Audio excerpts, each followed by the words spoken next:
We tried for several years to have children naturally, and at one point the doctor said, you have 1% chance to conceive naturally. When we found out it was just that 1%, we were really quick to go, well, that's not how God wants to give us a child, and the other way is adoption, so we jumped into it. Probably for most adoptive couples, you wait and dream of that day when you get the call. And it had been several years that we had waited and longed and hoped for a baby. The phone rang, and it was the lady who was our social worker at the home where we were working with. She said, Warren, we have a baby that was born, a little girl that was born 2 days ago on Sunday. She's a really healthy baby, but there's some complications. She's been born 10 weeks premature, 3 pounds, 2 ounces. Her hips were dislocated.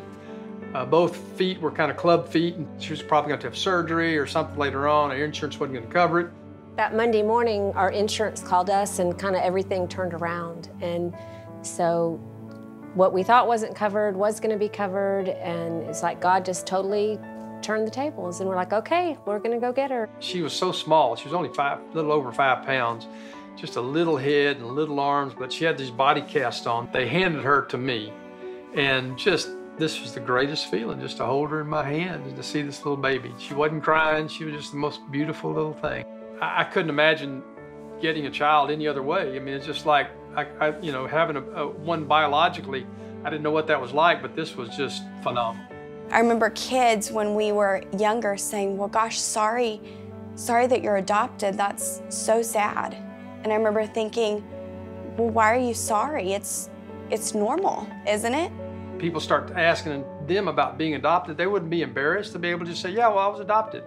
We would want our children to know that they were adopted, so it wasn't ever a moment that we said, okay, let's tell her she's adopted. When I was 21, I decided I would seek out my birth mother. From the looks of the adoption papers, she hadn't filled them out very well, and so we knew she was very young. Being pregnant at 13 is horrible. You feel humiliated. You feel like you have no rights. I mean, you're trapped. You love that baby. I did. Giving her up was, the best decision I ever made. I couldn't, at 13, how can you get a job and provide, for her? And we would have always struggled. I really, in the back of my mind, would think, well, she'll find me, one day. But then I thought, well, maybe she won't.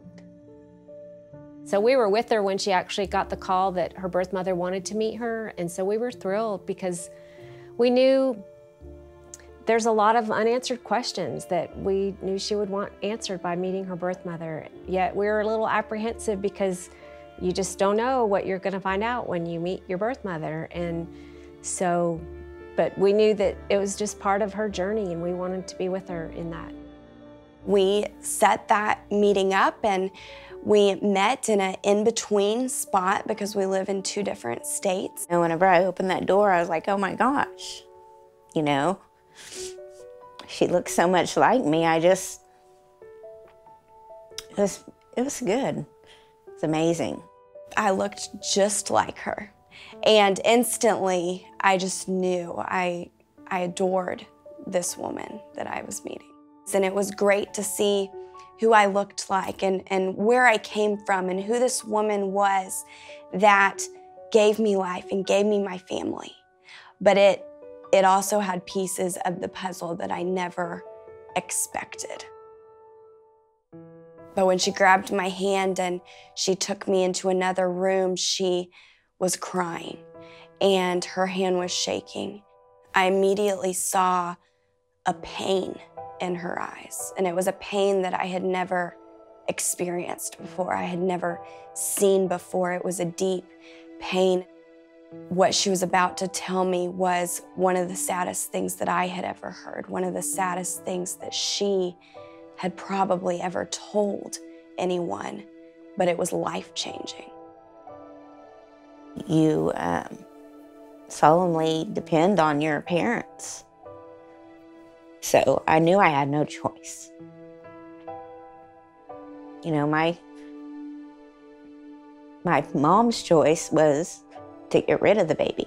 When she approached her mom to tell her that she was pregnant, her mom said, well, you're 13, you're not ready to be a mom, and so there's only one thing for you to do.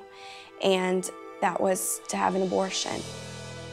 You're gonna do this, and we're gonna shut up about it, and no one's gonna know. And you're gonna go back to school, and you're gonna act like things are normal. But they weren't ever normal. She trusted her mother. She said she didn't have anyone else to trust. She didn't have anyone else that was giving her guidance. And so her mother told her that's the best thing for her to do.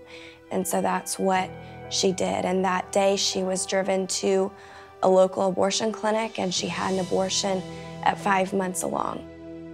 I realized that I had a brother or a sister. They just hadn't lived life with us on this earth, and they had been missing from our family all along.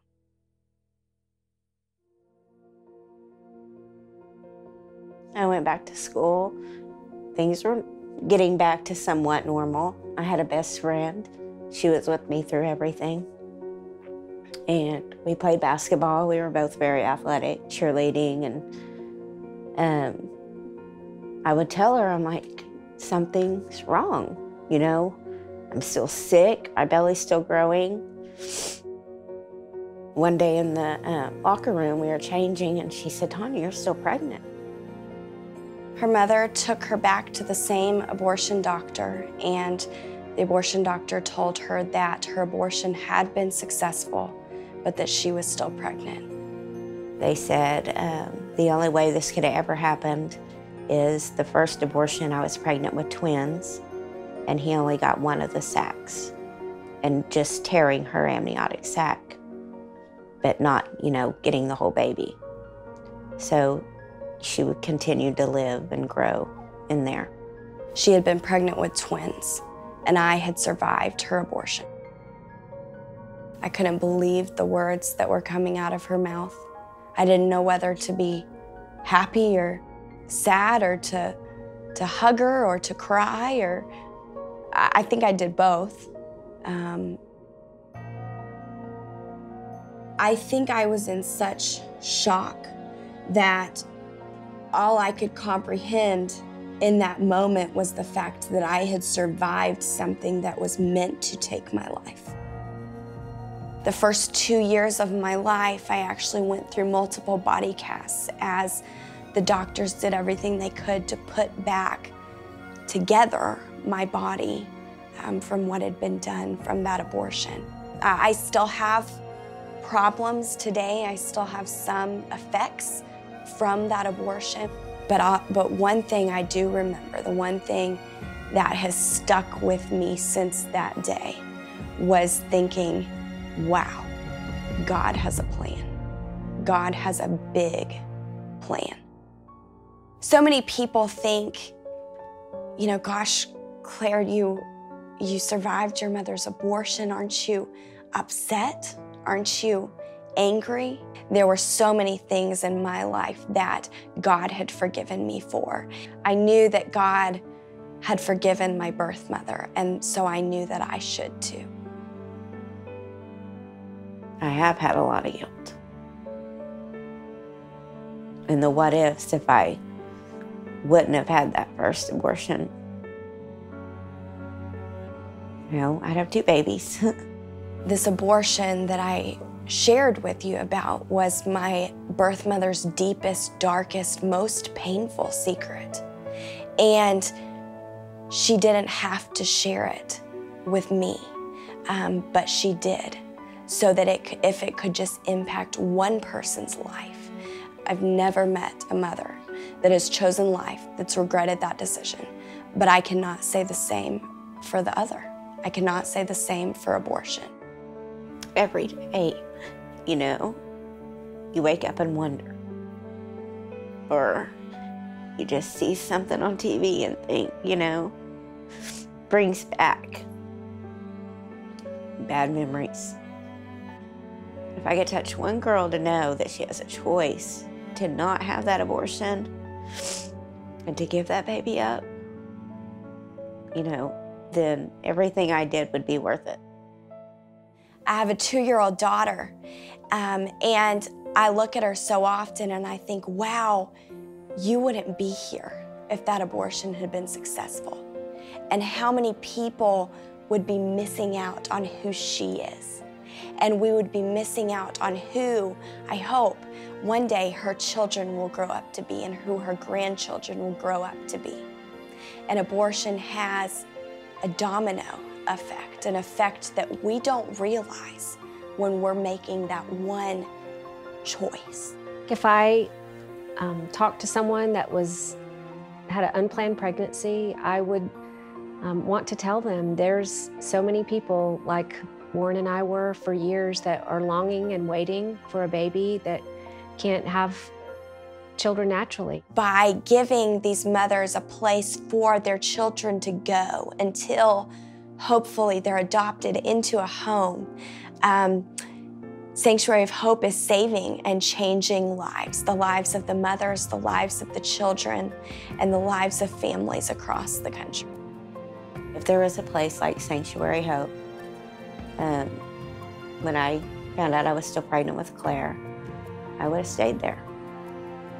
I would have stayed and let somebody show me how to be a mother, show me what my future could be, instead of giving my baby up and going home.